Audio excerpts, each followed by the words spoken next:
Ada seorang orang soleh, Bapak Ibu sekalian, kisah berhubungan dengan keluh kesah kepada Allah. Orang miskin, anaknya 4-5 orang, susah hidupnya. Kisah dulu, kisah klasik. Dia lagi duduk, istrinya hidangkan makan pas-pasan antara dia, istri sama anak-anaknya 5 ini. Orang miskin, susah hidupnya. Ada yang ketuk pintu malam-malam, begitu ketuk pintu dibuka, dia suruh istrinya buka. Buka, ternyata orang miskin yang lain minta makanan. Orang miskin yang lain minta makanan. Maka istrinya lihat ke suaminya, apa perintahnya nih? Suaminya bilang kasih aja. Semuanya dikasih, karena kalau dibagi dua gak cukup. Orang miskin tuh bawa anaknya banyak, gak cukup makanan. Lalu kemudian istrinya sama suami istri orang beriman kepada Allah, tahu, ya sudah sabar. Tapi subhanallah, beberapa saat kemudian, kalau kita beberapa jam kemudian lah, menjelang malam hari, lebih gelap ya, sudah mulai masuk pertengahan malam, jam 12 malam, mereka kelaparan semua. Istrinya bilang, anak-anaknya nangis, saya lapar, kamu juga lapar, anak-anak lapar, bagaimana? Kata suaminya, tenanglah, saya akan coba cari jalan keluar, minta kepada Allah. Istrinya nggak paham suaminya mau kemana. Dia pakai baju keluar, kemudian dia keluar pergi ke masjid dekat rumahnya. Malam hari, jam 2 malam. Dia keluar, dia masuk di masjid, lalu dia sholat tahajud. Dan ini sifat orang beriman. Berkeluh kesah sama Allah itu jangan cuma hal yang besar, dari hal yang kecil. Manja sama Allah itu baik. Ngeluh terus, minta terus sama Allah. Allah suka hambanya yang tamak dengan rahmat Allah. Tamak dengan rahmat Allah. Sudah sehat, minta ditambah kesehatan. Sudah kaya, minta ditambah kekayaan. Selalu minta tamak dengan rahmat Allah. Dan sudah pernah saya bilang, meminta sesuatu agar nikmat ditambah atau bertahan, itu adalah pahala lebih besar daripada kalau cobaan sudah datang baru kita minta diangkat cobaan tersebut. Kita sehat, minta agar Allah pertahankan kesehatan, itu lebih besar pahalanya dibandingkan nanti sakit baru minta disembuhkan. Jadi tamak dengan rahmat Allah itu penting. Kalau bahasa saya sebenarnya bermanja-manja sama Allah. Selalu ya Allah bantu, ya Allah tolong, ya Allah mudahkan, ya Allah terus hidupnya. Kalimatnya selalu begitu. Orang ini masuk ke dalam masjid, dia sholat malam lalu dia minta sama Allah, doanya begitu, ya Allah engkau tahu aku kelaparan dengan istriku dan anakku malam ini, maka berilah kami makan. Minta makan sama Allah ya.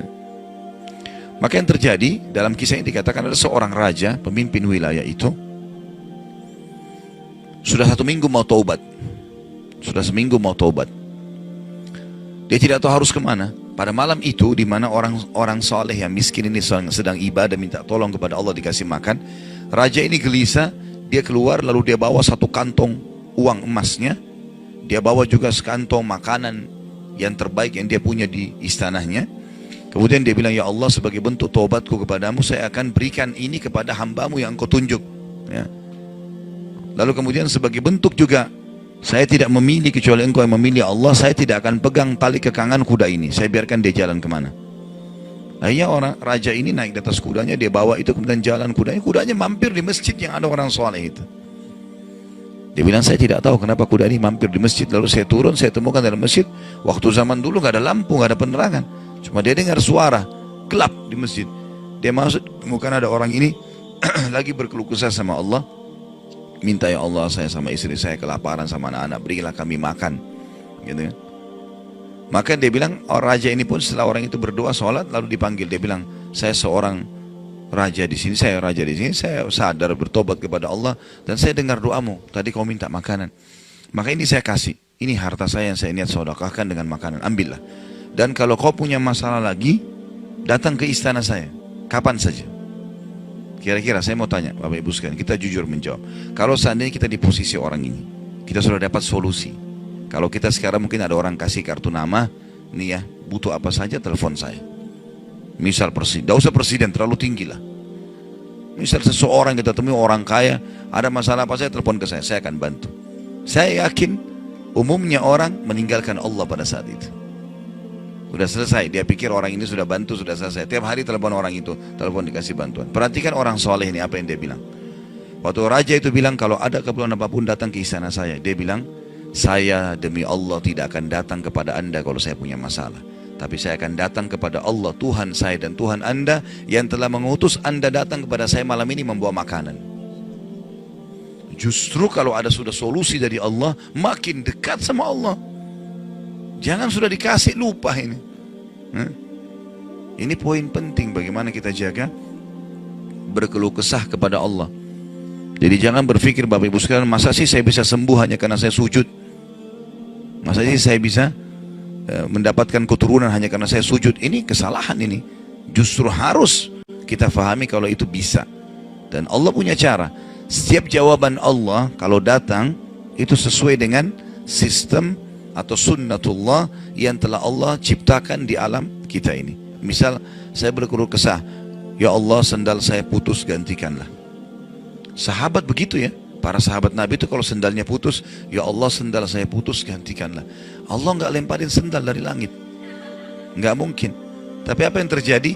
Allah gerakkan sesuai dengan sistem yang ada. Allah buat ada orang lain melihat kita kasihan dikasih sendal, atau dia dapat duit dia bisa beli sendal. Jawabannya Allah begitu, dalam bentuk sinyal datangnya. Jadi harus peka menangkap itu. Kemudian selanjutnya, tentu juga yang ini tadi contoh kisah orang yang berkeluh kesah kalau berhubungan dengan cobaan dari Allah ya. Dia tidak keluh kesah kecuali kepada Allah. Sekarang kita masuk ke contoh kalau cobaan dari manusia. Tadi saya bilang orang digunjing, orang dihina, orang difitnah segala macam. Dia tidak balas kebodohan dengan kebodohan. Jangan pelanggaran dengan pelanggaran. Pasangannya selingkuh, dia juga selingkuh. Dua-dua dosa. Dua-dua dihukum sama Allah. Tidak ada urusan sama kita itu. Tidak ada urusan sama kita. Ya. Maka kisahnya seperti misalnya Abdullah bin Abbas radhiyallahu anhuma pernah lagi jalan dicaci maki oleh seseorang tanpa sebab ini. Datang tiba-tiba caci maki dia. Ibnu Abbas dengarin saja apa yang disampaikan orang itu. Sudah selesai kata Ibnu Abbas, sudah selesai. Dia bilang iya, orang ini kebetulan lihat Ibnu Abbas pakai jubah baru. Ini kamu itu mentang-mentang sahabat Nabi, kamu itu pakai jubah mahal-mahal segala macam. Hasud, orang hasud gitu. Tiba-tiba bayangin kalau kita lagi naik di mobil orang ketuk kaca. Kamu kenapa pakai mobil baru? Kamu kenapa? Apa urusannya sama orang ini gitu? Mungkin kita marah-marah sama orang ini. Ibnu Abbas diam, didengarin semua, sudah selesai.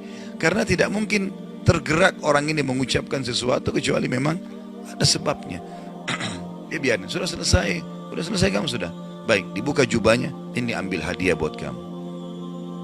Sampai orang itu malu. Sudah caci maki dikasih hadiah lagi.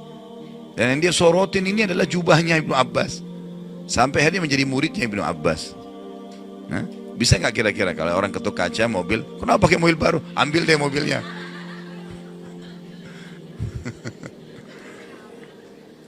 Baik, kisah yang lain, Ali bin Husain radhiyallahu anhu. Ini cucu Nabi SAW, anaknya Husain. Ya, radhiyallahu anhu ajma'in. Terkenal dengan Zainal Abidin, masyhur dengan kesalihannya. Dia pernah jalan dicaci maki oleh orang tanpa sebab ini. Mentang-mentang kau turunan Nabi, mentang-mentang kau begini, mentang-mentang kau begini, dicaci maki. Dia diam saja. Dia nggak bicara banyak. Didengarin. Orang-orang sekitarnya sudah marah nih. Tapi karena dia diam, orang diam semuanya. Sampai udah selesai dia bilang, wahai saudaraku, kalau seandainya kamu tahu lebih banyak tentang aku, mungkin kau akan lebih banyak cerita tentang keburukan. Saya ini banyak dengan keburukan, gitu kan? Kemudian dia bilang sama orang di sekitarnya, ada pegang uang, ada bawa duit, kasih orang ini 1000 dirham dan tunjukkan alamat kita, siapa tahu dia punya hajat. Orang itu jadi tambah malu gitu ya. Karena perilaku akhlak yang mulia, dan ini yang Islam ajarkan kepada kita. Pada saat kita kepancing emosi, kontrol, tenang, jangan dibalas, gak ada gunanya itu, gak ada manfaatnya, hanya akan merusak kejiwaan kita. Kata-kata jadi kasar, hidup kita jadi tidak tenang ya. Tapi kalau kita gunakan teori syar'i ini, kita akan tenang, tetap bisa makan, tetap bisa tidur, tetap bisa segala-galanya.